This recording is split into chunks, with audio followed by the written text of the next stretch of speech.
an on-demand, no questions asked, I don't know, Kajabi whatever course, I don't think that's working, at least for these people. It can work for those who are already working in a remote first environment for years and they want to learn some operational skills.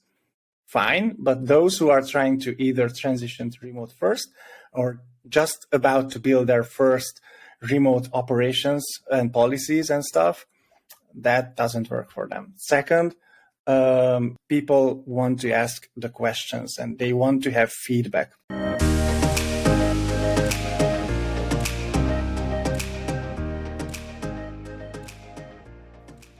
Hey everyone, welcome to Leading from Afar, a show by remote leaders for remote leaders, where we dive into the most important topics facing leaders in the future of work. I'm your host, Scott Markovitz. I was the first hire at Envision, one of the first all-remote companies back in 2012. I've since helped build and scale multiple remote teams as an early employee or consultant.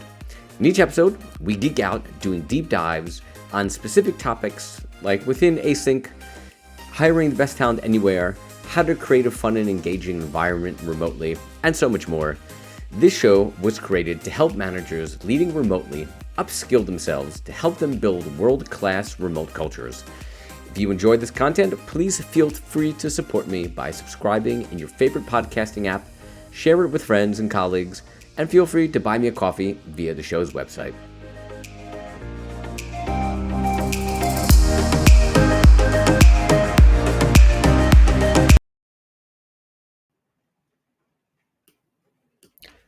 Everyone, thanks for tuning into today's episode of Leading from Afar with me, Scott Markovitz. Today, I'm joined by a fellow remote leader and podcaster about remote leadership, Peter Benei. Peter has been leading remote teams since 2014 and has recently started an agency helping train and upskill managers on how to lead remotely. As mentioned, he has a podcast about remote leadership called Leadership Anywhere. In today's episode, we discuss still why after 3.5 years, most remote companies still haven't upskilled their managers on how to lead remotely. We talked about what skills and traits remote leaders need to work on, what's different in remote learning and development, including the positives, the drawbacks, and how to make it more collaborative, and so much more. If you're looking to upskill as a remote leader, this episode is for you. Hey, Peter, how you doing today? How's everything going? Appreciate being here. I'm really fine. How are you? I'm doing well. I think the last time we spoke, I remember there was a northern Italy and I think a Budapest connection, but you may have been like a third location. So where are you calling in from today? Yeah, kind of all over the place. I'm currently in Budapest. So originally I am from Budapest. This is my hometown. I lived everywhere. I lived in London for years as an advertising executive. And changed the remote working game back to Budapest in 2014. And since then, I have no idea where am I, honestly. So right now I'm in Budapest. Right now I'm in Budapest, but I lived also in Italy for a year or two, everywhere. I don't know. I always traveled usually. So I never did the digital nomadic thing. Which means that, usually what it means, especially for Americans, is that they go to the Southeast Asia tour or the South American tour or Mexico maybe. I never did that for practical reasons. I have a dog and it's really hard to travel with the dog. Just wait until you have kids. And also, I suppose it's the same with kids, but kids are kind of like a little bit easier to me, at least, because you can, pack them up and hold it into the within the cabin. But for the dog, it's like it's a nightmare. I don't know. So I always went to the European side because I drive. That's a beautiful part of Europe. There's so many friends that are like, "Oh yeah, I'm going to this city for the weekend." I'm like, what? Yeah. Like in America, you did that. Like I lived in the New York area. No one really said, "Oh, I'm going to DC for the weekend. I'm going to Chicago for the." Nobody did that. But in Europe, it's like, "Yeah, I'm going for the Rome to the weekend. I'm going to Berlin for the weekend." Yeah, everyone expects from Europe. I guess we see the US. It's one big single country. With like less travel that we anticipate. But once you are there, and you just realize that the going from New York to DC part it seems short on the map, right? But it's not. So easy way in Europe is that you can travel really quickly to see sort of totally different cultures. Yeah.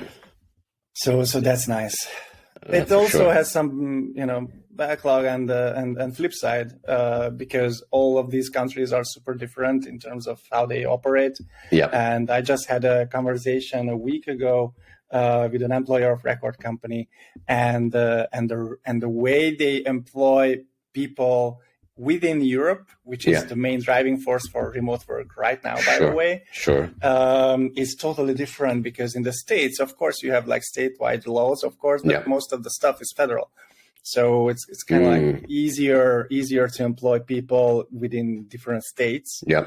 And you also need to cross the time zones there, of course, because you're a big country. But in the Europe, it's even within 300 kilometers of distance, you encounter totally different legislations, totally different taxation. Everything is super different. Paperwork, red tape. So it's like, I don't know. I'm waiting for the federal European Union, by the way. Hope it will happen sooner or later.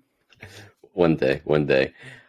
So the way that we always get started on these episodes is just telling us a little bit about yourself, and really would love to kind of hear, I know we spoke about it offline, but would love to maybe share a little bit more about how the heck you ended up teaching others how to lead remotely. Yeah, sure. So I already mentioned that I've been working remotely since 2014. So I have two obsessions, actually. The one is obviously remote work. It's a personal obsession because it literally changed my mind. So my background is in advertising, and I spent fair share, almost 10 years in digital marketing and advertising in the agency side. Started in Budapest, but also did a tour, shall we say, in London as well, and the agency world. And in around 2014-ish, I started to see, and again, just to remind the audience, this was the time when the digital nomadism and terms like these, which are highly basic and familiar nowadays, it wasn't back then. It was a new thing. And Tim Ferriss for our work week just came out recently. High Rise HQ or Basecamp, sorry, they wrote the remote book in, a couple of years back then. So everything was totally new and kind of like the early adopters of remote work just getting started. And I started to see people working from their laptops and literally they didn't come to the office. And at first I didn't understand what the heck, how do they work? And after speaking with them a while, I realized that I need to make the switch as well. So again, I lived in London, high rents, of course. Of course, you have high salaries as well, but still, this is because of the rents are high. And I moved back to Budapest first, to my hometown, and earned almost like the same that I earned in London, which was amazing. And I did this whole remote working since 2014, mainly for early stage startup companies, growing companies. So I had to switch from the Fortune 500 brands that I worked for at the agencies to growing companies, which was a challenge on its own, by the way, to me, how to operate with a limited budget. And I was a CMO most of the time, so marketing director for these companies. And around 2020-ish, I started to realize that most companies that I worked with, again, early stage or high growth companies, shall we say, so not that early. Most of the time they had 10 to 15 people, 50 people, sometimes even 100. They had sort of like an okay revenue. They were growing, but nothing like a unicorn style. And what I saw is that most of the companies that I worked for, they kind of after a while, they kind of stagnated. in the growth. And what I saw is that it was mainly because of the operations. So all of these companies were remote companies, of course, because they allowed me to work with them, of course. And they had, like, I wouldn't say poor leadership. They had great leaders, but the skills that they brought to the startup world were coming from the enterprise leadership skills. So they usually, work through meetings, kind of like less supportive, more directive, giving less empathy and support, expecting more of a performance oriented or performance focused attitude. And after a while, I realized that I need to do something with it, because it's not just because I personally had to deal with these people as well, as a mid manager, like a head of marketing or a chief marketing officer, but also because the people underneath me, my team, they were always suffering because there wasn't any clarification, there wasn't any clear agenda, there was no company's mission, these kind of stuff. And last year, I officially made the switch, and now I'm working exclusively with companies, same size, same targets, so growing companies, but only with their managers and leaders. And I'm teaching especially remote leadership skills, because they are different from the in-office style enterprise-related leadership skills. I think the leadership in general is changing overall everywhere, but the fastest changing environment, obviously, is within the remote world. So that's what I do now. I provide consulting and marketing services, and also workshops and training for skill development. It's a great bio, and certainly, as you said, it's something that has been long time needed. Again, I've been doing this since 2012, and many of the companies that I've worked with, as also as a consultant advisor, have seen also that same background. Because who came from a small company environment, even back years ago, outside of Doist and GitLab, who may have been like async first and doing kind of like the best practices since day one. Even the old school remote companies like an Envision, we kind of had a lot of those, old kind of some outdated mentality and outdated ways of working.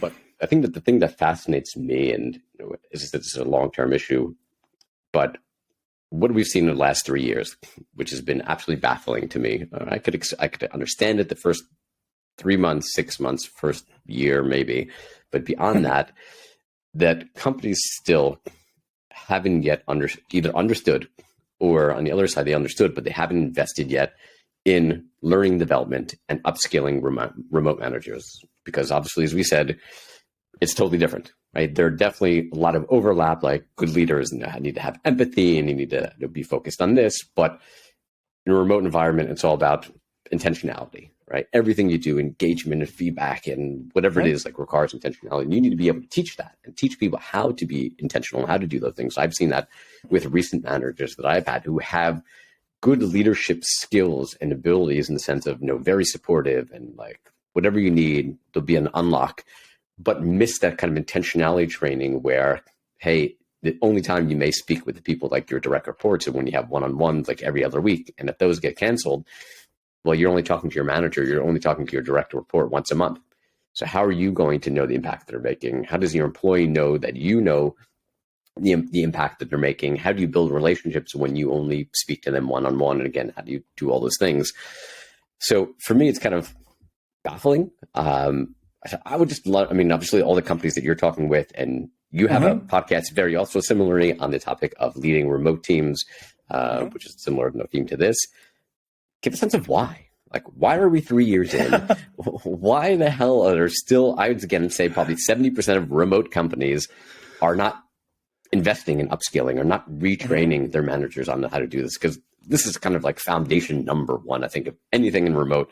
Like, upskilling manager has to be the first thing that you do and you put your money into. So, because I'm also operating within this environment, I think it's kind of like easy to think that everyone thinks the same way that I do, right? But that's not true. So I think it's a numbers game a little bit. So I think it's a numbers game because you referred 3 years. So in the last 3 years, we had a pandemic. That's first. That's number one.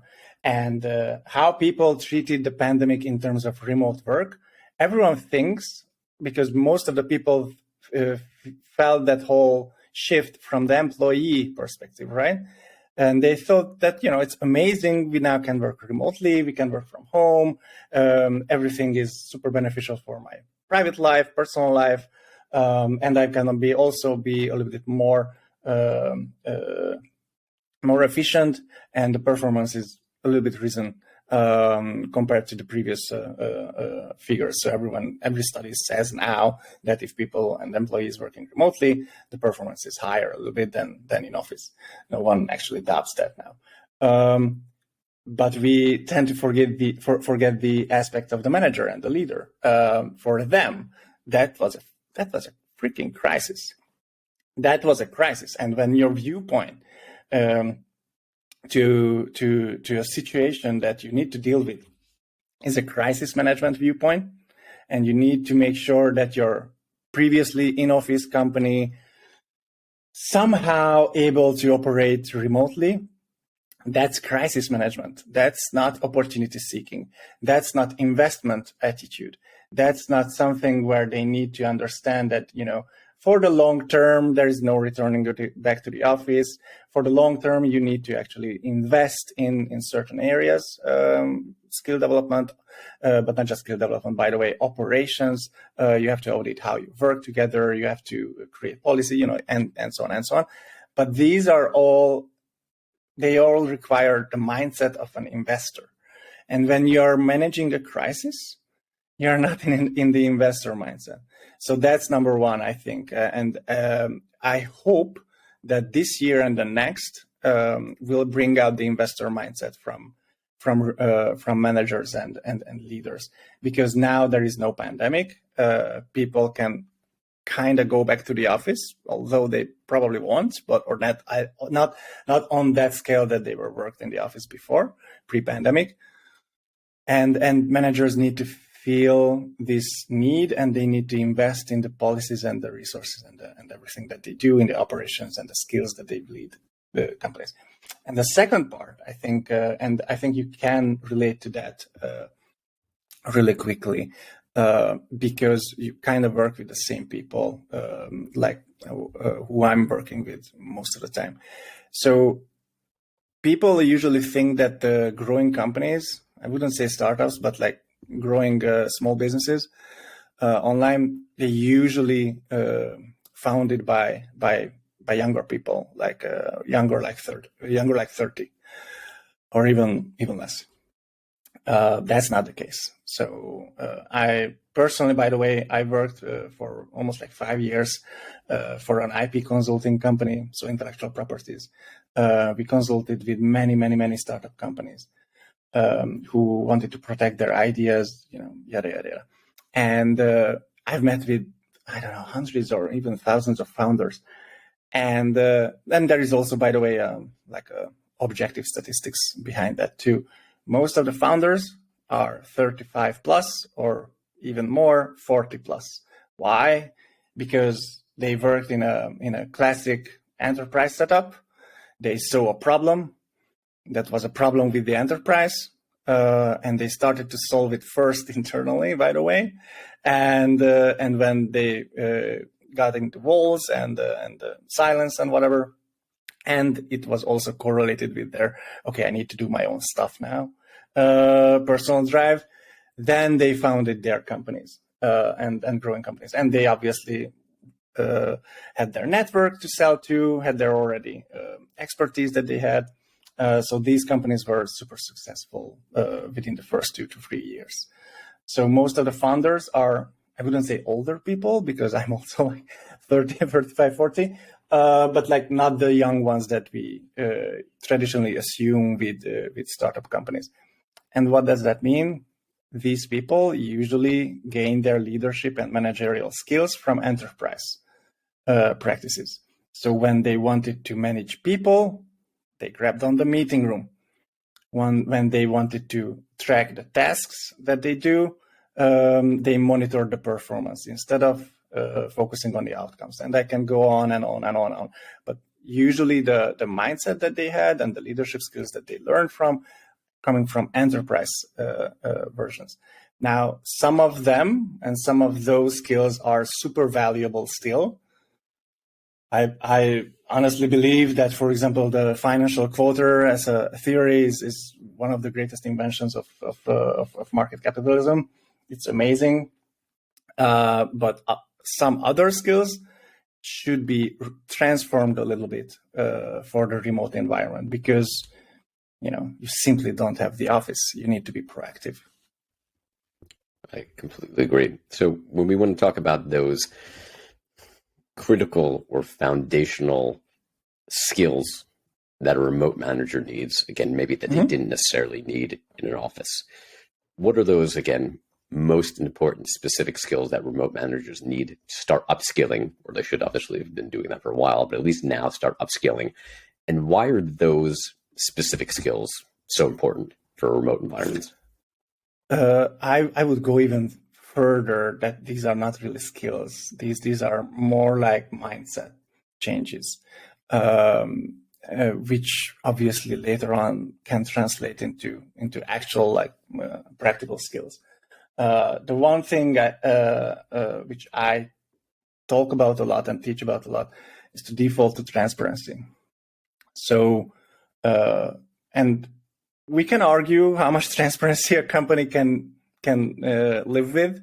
That's fine, but the mindset that you need to, as a leader or manager, you need to understand is that you need to be a default to transparency, and once you do that, you can still argue if something should be hidden from others and stuff.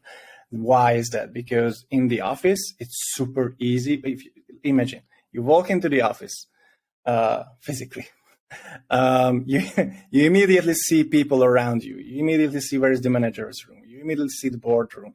You see the meeting rooms and stuff. Now, in a remote world environment, there is no office. You get invited to a Slack channel, maybe, I don't know, or the Slack rooms. You hop on a Zoom meeting with a couple of people, and pretty much that's it. Most of the companies don't even have a proper onboarding system on what they do. Most of the companies, remote companies, they operate with a really fragmented, locked down, siloed Google Drive or something. So we can't imagine how unprofessional most of these companies are when it comes to sharing and information within their team, or actually providing access to everyone to that information. So transparency is super important. You need to give access to people, to information. You need to give access to how you operate, how you track performance, what are your metrics as a company. I think it's amazing to share how the company is doing, all of the figures. It creates good morale. I think it's also interesting to talk about sharing access to decision making. Maybe the leader shouldn't be deciding on their own, but collaborate with the team. I'm sure most of the team members are experts on your staff. Why don't you ask them on how to decide on certain elements of the business? At the end, you will be the one who will make the decision, of course, because you are the leader. But just opening up that decision-making process, that also can be helpful in terms of transparency. So one is transparency. Second is proactivity. We tend to forget that in a remote world environment, if you go to the office, in the kitchen area, people, grab their coffees and teas and whatever, and you can see immediately if someone has a bad day. Or, if you are empathetic enough, or you pay attention to your staff or team, you probably understand who's having a good day or a bad day. And it's easy to grab someone and ask, how you're doing. How can I help you? Do you have a personal problem or whatever? Do you want to go home? I don't know. Things like that. Now, remotely, you don't have that. Remotely, people log on to a chat room, maybe on a Zoom call, or not even that, because they work asynchronously. And most of the work that they do is just like writing stuff. You don't see the people behind the stuff that they write. So as a leader, obviously, you need to be proactive. You need to be proactive in terms of establishing how you communicate with people, what is the schedule, what is the regularity of the communication, why and when do you need to have a one-on-one with others. These kind of proactive processes should turn into operations, and the operations should turn into how to handle the operations, which is skills. But again, you have to start with the mindset first, because otherwise, we can build, 100 different operational measures and 100 different policies. If the leaders or the managers are not on board with them, those are just written on things on the paper that no one actually cares about. Yeah, no, makes a lot of sense. And thank you for sharing. I think, again, those foundational ones are crucially important. I love the idea of the collaborative one of getting input, especially as an early stage team, right? The people you hire on your marketing team and your sales team and your whatever team, like they're the boots on the ground. They're the ones who really understand a specific problem in depth, and being able to kind of get that information filtered up throughout the organization. Then yes, you as the leader are the one who, in the end of the day, makes the decision, but to be able to kind of get that insight, I think is definitely important. When we talk about actual learning development programs within a remote environment, right? They're going to be different. So I think, but somewhat of a two-part question. The first part is, what exactly is different about learning and development in a remote environment? Outside of the idea of, in the past, you were all sitting in a conference room watching somebody read off a presentation. Maybe now you can do that through Zoom, or there's obviously better ways as well. And part two is like, what are the actual benefits and maybe drawbacks as well of doing learning development in a remote environment? That's a good question. I'm curious to actually turn the table here a little bit, if you don't mind. What were when we are talking about remote learning or facilitated learning, what were your experiences? What worked really well for you? And I'm not talking about learning new skills on how to handle Photoshop or whatever program, because that's obviously a course or something. But like, and I hate the word soft skills, but more like these leadership practices or managerial practices that you think. What do you think that worked really well for you, for example? That's a good question. I see, potentially the biggest benefit of doing remote learning and development is more, again, that asynchronous opportunity, where in the past, again, if you're doing synchronous, or doing an office-based, you're all this block of time, everyone's sitting in the conference room, whether it's good for you, it's not good for you, you're paying attention, you're falling asleep, you're on your device or what have you. But in the sense, again, a remote tends to be, or hopefully what I've done, my teams have done, it's been more partially, right? Not everything is only async, but I think the async part, again, gives you the opportunity to learn at your own pace when it's a good time for you, which I think, again, is a big benefit. I think kind of turning that around for some of the downside is that I think, again, you lose some of that collaboration, which is, I think, maybe a question we'll circle back on. But when you're doing it asynchronously, right, you're learning kind of in your own vacuum, right? You don't have maybe those use cases of what you had classically in a conference room. It's like, okay, breakout groups, right? Here's this scenario, okay, between either role play or come up together with an ideal solution and work together with others to propose whatever the best solution is. So I mean, if you're doing it synchronously, again, and maybe we'll call it a Zoom breakout room, you have that opportunity. But I think the drawback, at least of the async part, again, is being in like your own silo, where yes, I think probably those hard skills are easy enough to learn, of course, and something, again, you're learning, but those soft skills or the interaction or the collaboration piece, again, or learning from others or pinging ideas off of people. And I think that's extremely valuable. And yes, somewhat can be done asynchronously. I've had a couple conversations I've had recently. There are two ones. One I had with Darcy, Pulse on a podcast that's hopefully coming soon about a specific topic. Of course, now it like blanks my memory, but the idea was like what she had proposed. At first, I was like, no. And as I'm kind of thinking about it, I'm like, okay, yeah, that makes sense. And another one was from Valentina Thorner, who posted something on LinkedIn maybe about like a month ago, in the idea of intentionality, even in how you hire. So if you wanted to hire, let's say in Central European time, right? The old ways you hired in Central European time is either legal compliance, which maybe it's more of a US thing, because obviously as we started the conversation, a little bit different there, but more of the synchronous time, right? You're going to be Central European because you want everyone to work on Central European time. But if you're doing intentionality of saying, hey, it's important for us to get people together as often as possible. So we understand with the budget that we have and the funding that we have, if everyone is within like a 2-hour plane ride or train ride, hey, that means that we can maximize the amount of time that people get together. Then that's actually a good reason. So when I first saw this message, I'm like, no, it's terrible to hire like in region only. And like, that's always to do it, right? You want to hire anywhere. That's the whole future. But when I thought about it over the next couple of days after that, I'm like, no, it's actually right. If you have the intentionality and it's for the right reasons and for doing things. So yes, I learned something asynchronously, reading another remote leader's post, took it back, changed my mind. But I think those opportunities are fewer and far between, of hearing a different opinion, hearing, again, your opinion on developing something, and then hearing the reasons why, and having probably the conversation back and forth. Well, I think like this, and you think like this, and then kind of at the end of it being like, you may have a point there, or being able to kind of change my mind or my mentality. And so I think for me, those have been the biggest positives I've seen in learning development, especially on the async side, but also I think the drawback to self. Kind of love to hear your thoughts. I have to challenge you a little bit. Sorry about that, but no, please. That's the whole point of the show. I always hope it's like every season, every episode. It's always I'm hoping for debates, right? I want to debate, and then every episode never ends up being debate. So anytime there's like, hey, there's a different opinion, that's fantastic. So please go for it.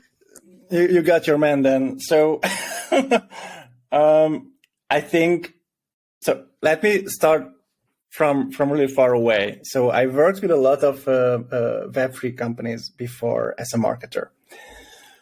And one of my key challenge with those companies was to let them understand that every Web3 company becomes successful in terms of like revenue and selling the stuff that they do when they step outside of their personal peers of other Web3, blockchain, crypto, whatever it is, enthusiasts. So if you're an exchange, let's say, you could become successful by pulling users to your exchange from the first-time traders, not crypto traders, just like first-time traders. As a development platform, you always become successful if you're not just aiming to get users from the Web3 space, but also the Web2 phase, those who are trying to transition to the Web3 from the Web2. Now, using this same analogy, what I always said is that they need to grow up and need to be look for the whole market outside of their own circles, because once you can sell to the outside circle, that means that your product is viable. It's kind of like easy to sell to other Web3 people because they are buying their own stuff anyway. Obviously, I oversimplified everything just for the sake of the argument, but I think the argument stays everywhere. It's the same thing with the remote work and learning and development within remotely as well. You personally, and I'm also the same, by the way, we are working on the same practice, kind of. The people that you mentioned now, they are also working on the same practice and industry as well.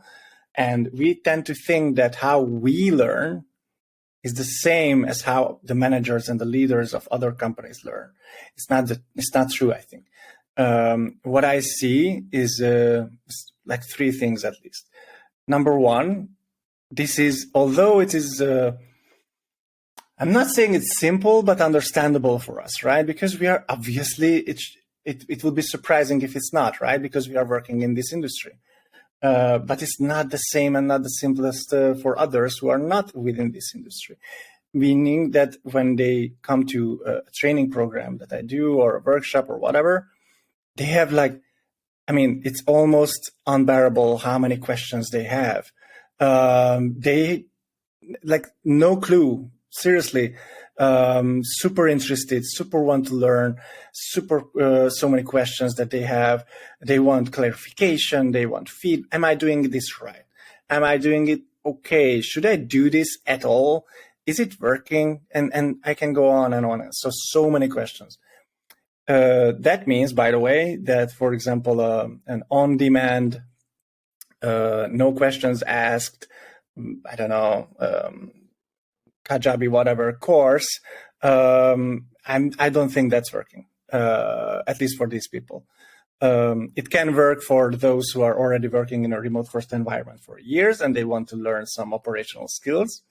Fine. But those who are trying to either transition to remote first or just about to build their first remote operations and policies and stuff, that doesn't work for them. Second, again, same with the questions. People want to ask the questions and they want to have feedback.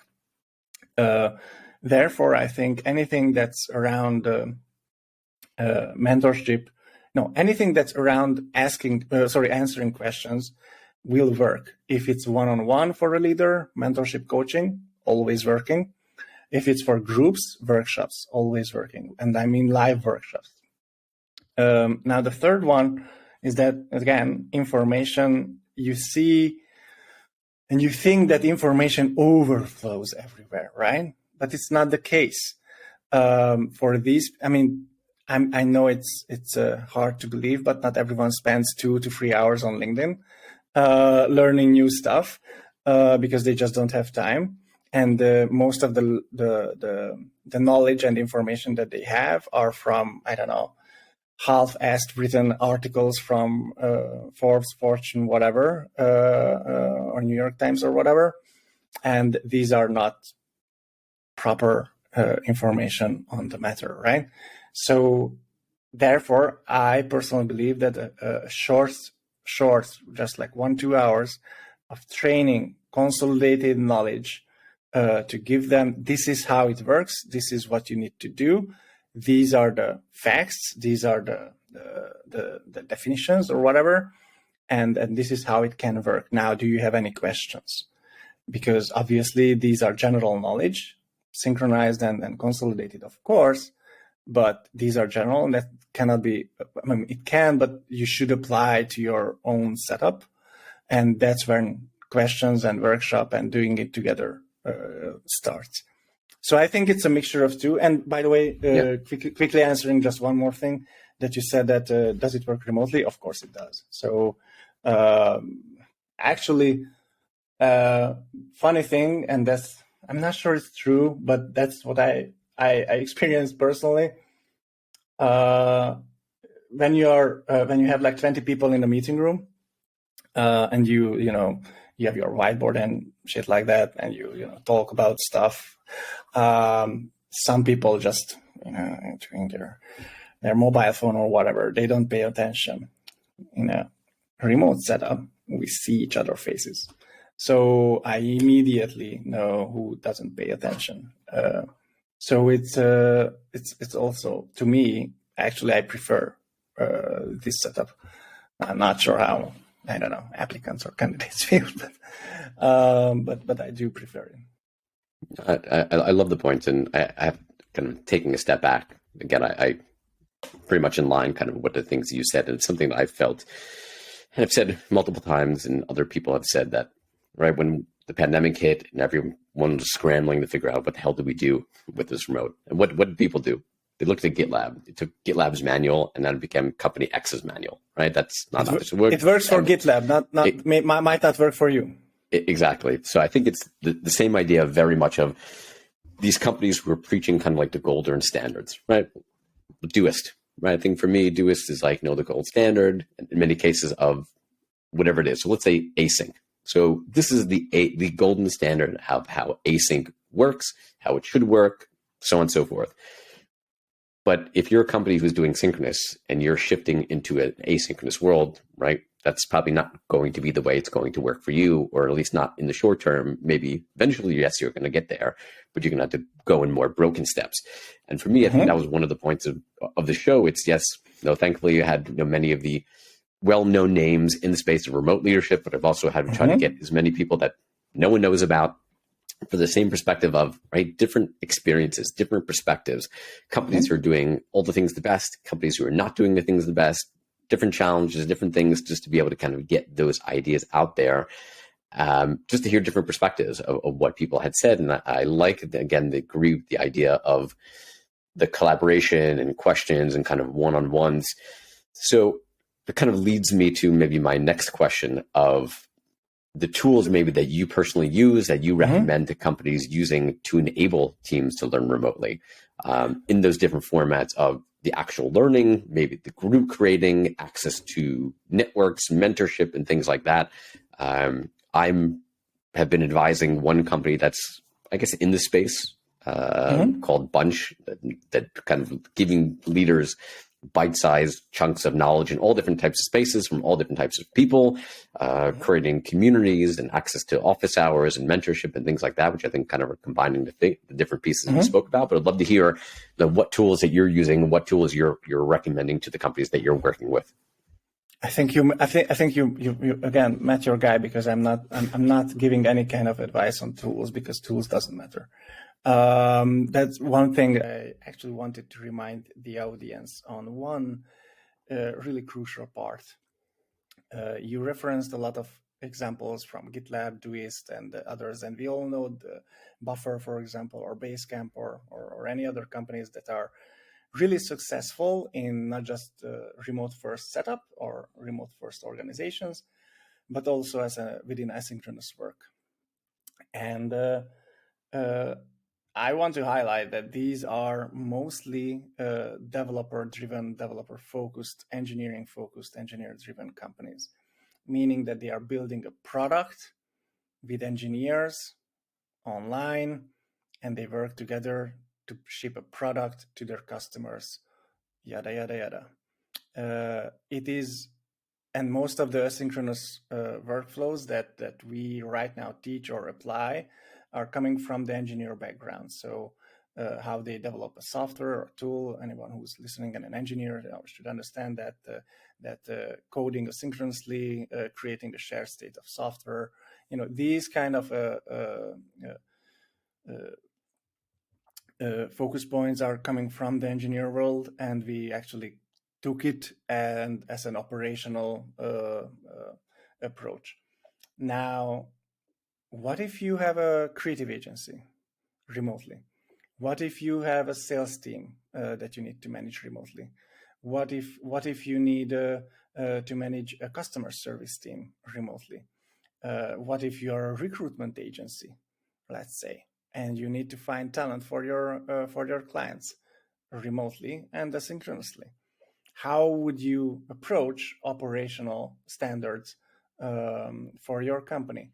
Would you read and apply knowledge from developer-driven companies? Yes, you can, and those are, by the way, still useful, but you need to adapt those type of information to your own likeness and your own company and your own goals. So they're super important stuff to mention here, I think, because not everyone is operating the same manner, and there is no one size fits all. And there are incremental differences between industries and how they operate. Just one thing, for example, on the personal connections, sales, creative, customer support, hiring, all relies heavily on personal collaboration, personal ideation. How would you manage that remotely? How would you manage that asynchronously even further? So that's a big thing.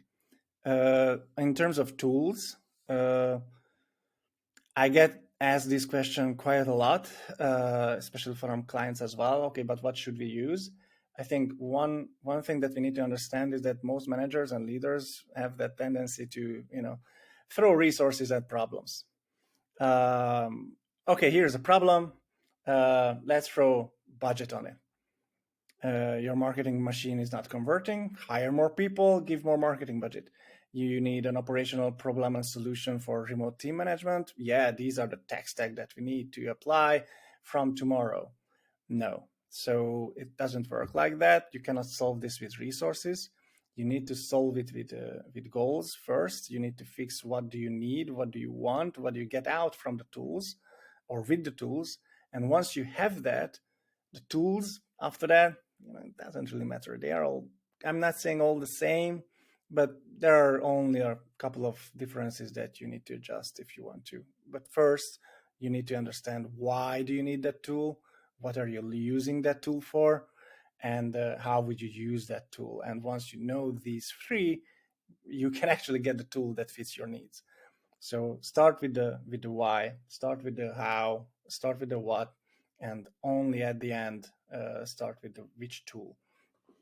So it doesn't really that matter much. Okay, and I can certainly agree with that. Obviously, anything that you do, you need to have the why behind it. Simon Sinek famously start with why, and seemingly potentially be kind of part of a tool. But one of the things to think about as, again, companies are maybe throwing budget or trying to solve in what case, it's that impact and that kind of return on investment, how companies are able to see the progress and the impact of learning and development that happens remotely, which again maybe falls more in the tool side. If there's certain aspects again that you have, you can share that. Again, here's how we can share. We can see exactly the impact it's making. Would love to hear those as well. Sure. So I think there are three things where you can track the impact when you develop any kind of skills, not just leadership skills or managerial skills. When it comes to people, I think number of engagements that you have within your company, how engaged are your teams, how many questions you answer a day, how many requests that you pull in, how engaged in general your team, or you just direct them a task and they perform and pretty much that's it. That's not engagement. So I think that's one.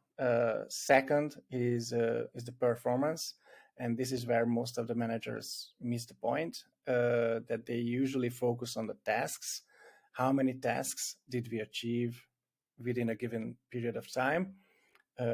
Remotely, I think and this is not actually remote specific stuff, but in remotely, I think you need to a little bit focus more on the outcomes or the breakthroughs that certain number of tasks allows you to do or allows you to achieve.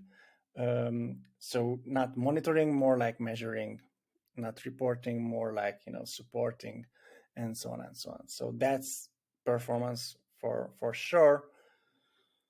And the third one is I know it sounds super insanely cheesy, but happiness. So how happy is your team? And the happiness can be tracked really simple.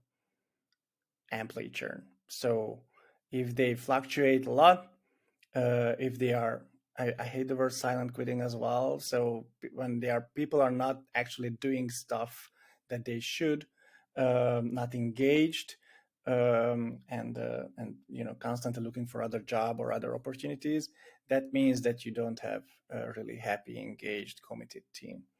And you can do a certain huge list of elements how you can ensure that this never happens to you, but you can see the signs that you have a problem if the people are leaving you, if they are not performing, and if they are not engaging what you're telling. I'm completely on board. I think number 2 and number 3 are spot on. I think certainly the way that I myself look at the impact. I'm a big believer in when companies do performance reviews or whatever. Again, that's not for the topic today. Being 360, not only from the leader down to the employee, but the employee back up to the leader. Like, how much is my leader helping me, being impactful for me, being supportive, so on and so forth. So having that data before upscaling or training, and then obviously through the process and after the process, right? Did they take on the things that they've learned and now implemented it within their teams to now increase engagement, increase happiness, increase support, and things like that? Or I completely agree on that. So I had two last questions, and I was certainly cognizant of time. The first Sure. is something that we both kind of brought up in the idea of making learning and development, especially in a remote environment, collaborative, right? So it's not just kind of this maybe async method of me alone in my kind of like dark room learning something. How do you work with teams to make the learning more collaborative across the team? So part of it is a training which is less collaborative. But again, I told already that information should be shared in a concise way to actually we are in the same page. And after that, it's a collaborative workshop. So one example, for example, is the mission, company's mission.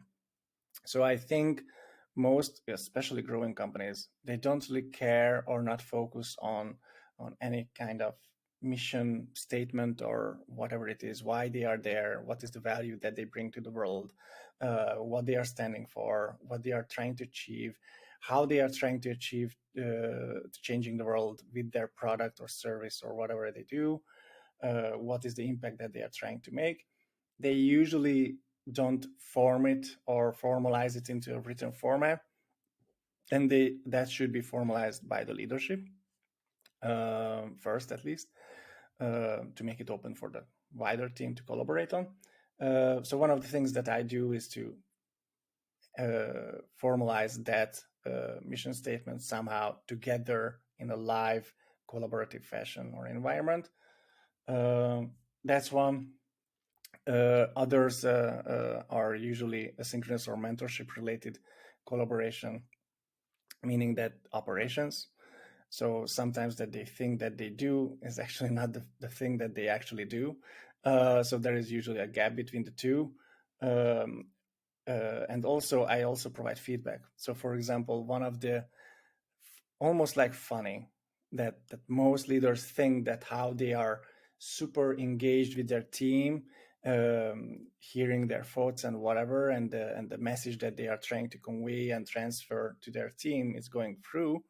And then when I sat in one of the meetings that they have in an all hands, just to provide feedback, what I hear in most of the cases, 95% of the time the leader is talking. Pretty much it's an agenda of that they are trying to formalize for the team. And yeah, at the end there are some Q&As, but whatever. And that's it. So it's a great feedback for them to understand that although they think that they are, they aren't. So that should be changed also through collaboration. I love it. Yeah, I'm totally on board with that. It's most of these called information sharing sessions, again, whether it's meetings, whether it's learning, whatever it is, again, tends to be one person speaking to the rest of the group. And again, those are have async written all over them. But yes, engaging, asking questions, making sure everyone's involved, I think are beautiful ideas. So last question I have, people who are listening to this, leaders who now saying, hey, yes, again, we understand that remote is the future. We kind of dragged our feet, what have you. We're now moving forward. We want to do better. We want our managers to do better because we understand the impact it's going to have on our business.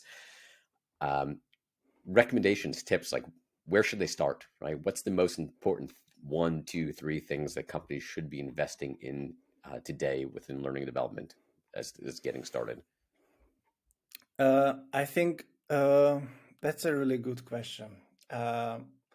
They should be spending a little bit more time on two things. First,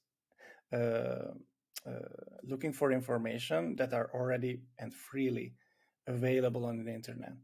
That's kind of like the basic start point, because, and that podcast, by the way, is helping, because that kind of like helps them with the interest, or the drive to actually make some changes. And the second thing is, I know it's, again, sounds super simple and basic and cheesy. Ask your team, how do they feel. Conduct an all hands where you're not talking, just asking questions about how people are feeling within your company, sorry. If you are even go one step further, do it asynchronously, anonymized feedback questionnaire. Let them hear their voice, let them hear their feelings. And once you have that, you probably, I'm not sure, but most of the time you probably see some problems or issues or challenges where you need to adopt. And only after these two preliminary steps, that's when you need to reach out to a consultant. That's when you need to reach out to a trainer or a workshop, whatever it is, whatever you fancy. Because by that time, you will have at least the questions within your mind. At least you can brief someone with the problem. You're probably not aware what you need to do or why the problem persists within your company, but at least you have the questions. Yeah, love it. So people who are listening who want to learn more about the work that you do, want to get in touch with you, hopefully for some consulting work or to obviously listen to your podcast on remote leadership as well. What's the best way for people to find you, get in touch with you, all that good stuff? So my name is Peter, Benei, and often pronounced as Benei, but it's Benei. You can find me on LinkedIn easily. I'm almost 100% sure that I'm one of the only ones who talking about remote leadership with that name. And you can find my consulting company. It's called Anywhere Consulting, Anywhere. I also have a podcast and a newsletter and all the goodies, all called Leadership Anywhere. Happy to see you as a subscriber or a visitor, or just send me an email or a message if you have any questions. Fantastic. We'll include all those in the show notes.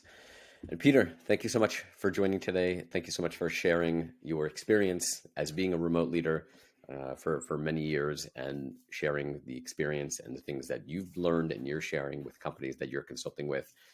Goes obviously a long way to help, because I think probably the most important thing any company should be doing these days is upskilling managers in how to do these things properly. And obviously that means something different for everyone. And understanding that and kind of, again, taking some of these first steps forward is a big thing. So appreciate the insights, appreciate the wisdom. And for anyone who's listening, thank you so much. And until the next episode, everybody, have a great day.